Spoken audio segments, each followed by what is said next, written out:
የዛሬውን የአርሰናልና ማድሪድ ጨዋታን ለመመልከት ወደ ሳንቲያጎ ቤርናቦ የሚያመሩት የአርሰናል ማድሪድ ሀብታም ደጋፊዎች ውድድሩን የሚያዩት ከ81 ሺህ ህዝብ ጋር ቁጭ ብለው አይደለም። እነዚህ ሰዎች ለሀብታም እግር ኳስ ተመልካች ብቻ ሲባል ተሰርቶ ባለፈው ሳምንት በተከፈተው የቪአይፒ ቦታ ሆነው ውድድሩን ለማየት 3000 ዩሮ ወይም ከ450 ሺህ ብር በላይ አውጥተው ቀደም ብለው ቲኬት ቆርጠዋል።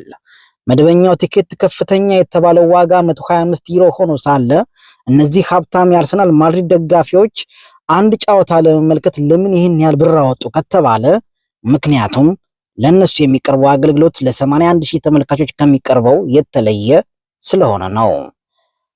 አንድ ሰው በዚህ የባርናባው ቪአይፒ ክፍል ሆኖ የነገውን ጨዋታ ለማየት ሲመጣ ገና ከበር ጀምሮ መኪና ለማቆም አበሳውን አያይም።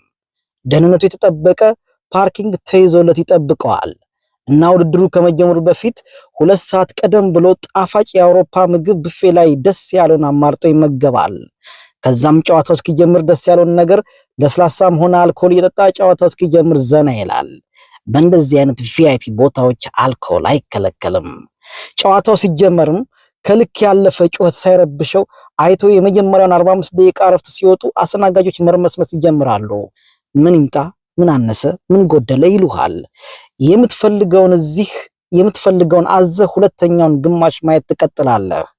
ይህ እንክብካቤና መስተንግዶ ልክ ጨዋታው ሲያልቅ የሚያበቃ አይደለም። መንገድ እስኪከፋፈትና በዓለም በሆሊጋኒዝም በበጥባጭነታቸው ከታወቁት የማድሪድ ደጋፊዎች ጋር እየተጋፋ አትሄድም። ከጨዋታው በኋላም ለ2 ሰዓታት ያህል ዘና እያልክ እዛው መቆየት ትችላለህ። ምክንያቱም አንተ የከፈልከው 125 ዩሮ ሳይሆን 3000 ዩሮ ነው። ሀብታም በዚህ መልኩ ነው እንግዲህ ጨዋታውን የሚያየው። ለማንኛውም ድል ለምትወዱት ክለብ ብለናል።